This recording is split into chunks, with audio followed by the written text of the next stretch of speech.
শুকনো কড়ায় মুগের ডালটাকে লাল লাল করে ভেজে নিয়ে ধুয়ে পরিষ্কার করে নিয়েছি। কামিনী আতপ চালটাও ধুয়ে পরিষ্কার করে নিয়েছি। চাল আর ডাল সেদ্ধ করতে বসিয়ে দিয়েছি। এখানে ফুলকপি, আলু, গাজর, বিনস একবারে আমি একসাথে ভেজে নিয়েছি। নিয়ে আমি চাল আর ডাল যে সেদ্ধ হচ্ছে তার সাথে দিয়ে দিয়েছি।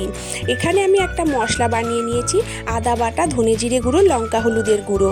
কড়াই তেল দিয়ে তেজপাতা ফোড়ন দিয়ে সমস্ত মশলাটা দিয়ে আমি ভালো করে কষিয়ে নিয়েছি। চাল আর ডাল যখন আমার সেদ্ধ হয়ে গেছে তখন আমি কষে রাখা মশলাটা দিয়ে ভালো করে নেড়ে চেড়ে নিয়েছি।